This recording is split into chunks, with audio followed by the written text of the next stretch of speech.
I'm standing at the southern edge of a town that is, in this moment, both entirely ordinary and quietly pivotal. This is Manchester, not yet a city, not yet an industrial titan. It is a thriving market town of roughly 5,000 souls, a place where the rhythms of medieval life are being steadily overridden by the demands of cloth, commerce, and conflicting loyalties.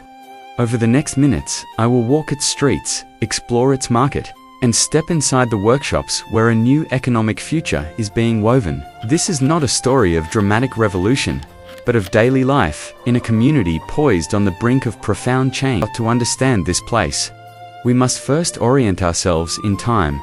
The year is 1660. The English Civil War has just ended, and the monarchy has been restored.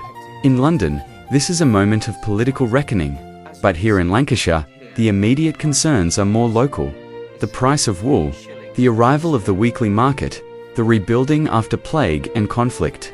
Manchester's significance lies in its function. It is the largest and most prosperous town in the region, a crucial hub where the agricultural produce of the countryside meets the growing textile industry. Its story in this century is one of steady growth, interrupted by crisis and shaped by the hands of weavers. What you are seeing is a historical reconstruction, built from maps, contemporary descriptions, and archaeological evidence. Every building, every street layout, and every activity is grounded in research. The goal is not to imagine, but to visualize, to give form to the world described by travelers like Celia Fiennes, who noted Manchester's substantial buildings and its large market that takes up 2 streets. This is an attempt to see the past as its inhabitants might have. I enter the town from the south, crossing the River Medlock. The first thing that strikes me is the texture of the place. The older houses are timber-framed, their blackened oak beams filled with wattle and daub. But, increasingly, as Celia Fiennes observed, newer structures are built of brick and local sandstone, signaling a growing prosperity. The streets are narrow, unpaved, and churned by cartwheels and livestock. The air is a complex tapestry of smells. Wood smoke from countless hearths, the damp earth of the streets, the faint, sharp temps of the tanneries near the river, and, overwhelmingly, the scent of baking bread. That smell leads me directly to the heart of the town, the market. Since the 13th century, this has been the economic pulse of Manchester. Today, it sprawls across the open space known as Acresfield, the future St. Anne's Square. The scene is one of controlled chaos.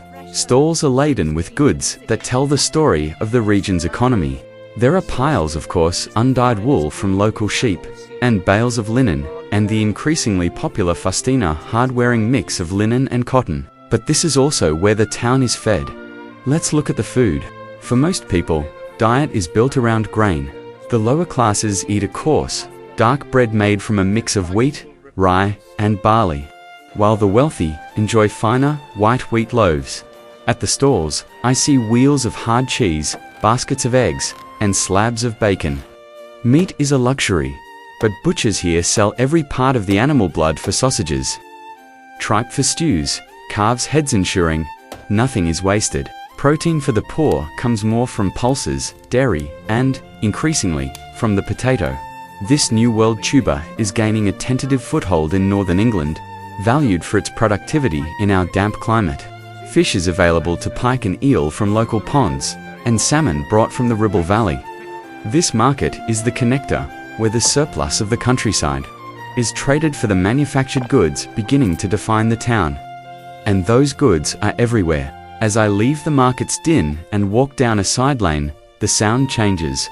The general clamour is overlaid with a more specific, rhythmic noise, the clack of looms and the murmur of spinners. Manchester is, above all, a town of cloth. The wool trade made it flourish, but the 17th century has seen a diversification. Flemish immigrants arriving in the early 1600s brought advanced weaving techniques. Now, alongside wool, you find workshops producing linen, silk from 1637, and that versatile in a typical workshop, I see the full process. Wool is first fulled beaten in a mixture of water and full as earth, a soapy clay, and urine for its ammonia. Using hammers driven by a after drying on tenterhooks, The origin of the phrase on tenterhooks, the cloth is sheared, dyed, and finally sold in the market. This is not yet factory industry. It is a cottage industry, but it is organized, skilled, and expanding. This growing prosperity, however, has been brutally punctuated.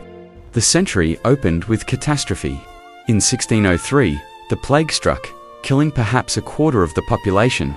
Yet the town recovered, buoyed by a constant influx of poor families from the countryside seeking work.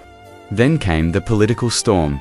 Manchester's Puritan leanings, strengthened by its trading links with London, made it a parliamentarian stronghold. In 1642, the Civil War literally arrived at its gates. Royalist forces under Lord Strange attacked, seeking the militia store. The townspeople, lacking proper fortifications, erected wooden posts and chains and earth ramparts to repel cavalry. In the fighting, a linen weaver named Richard Percival was killed, considered by many the first casualty of the war. The town held, but the conflict brought disruption and another plague outbreak in 1645. The restoration of the monarchy in 1660. The very year I am visiting has brought a political penalty. Manchester has been stripped of its briefly held parliamentary representation. This is the key turning point I feel in the air. The trauma of war is fresh, but so is the relentless drive of commerce. The two forces, conflict and cloths, have shaped the town's psyche. The community has learned it must defend itself, but its future lies not in walls but in workshops. The investment in brick and stone buildings, even after a war, is a bet on that future. The founding of Chetham's Hospital School for Poor Boys in 1656, and Chetham's Library in 1653, the first free public library in the English-speaking world, speaks to a civic consciousness emerging alongside the merchant's ledger. Manchester is learning to think of itself as a place of importance, not just a market town. Walking back towards the collegiate church, the future cathedral that stands high above the town, I gain a panoramic view. From here, the scale is clear. This is still a small, walkable community, nestled in the bend of the Irwell and Irk rivers.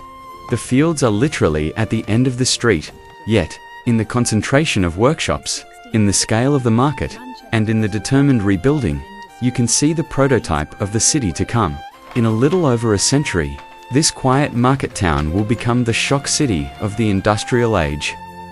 But in 1660, that destiny is still woven in threads of wool, linen, and cotton on hand looms. As I prepare to leave, I look at the same river confluence that would later power mills and bare canals. Today, it simply defines the town's boundary. The past is not a foreign country here. It is the very ground underfoot.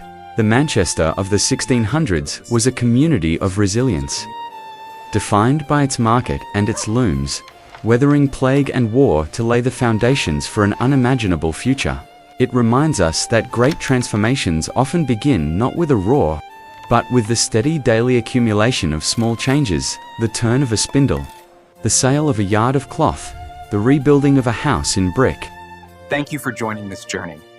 If you have a city and a moment in time you would like to see reconstructed, please share your suggestions.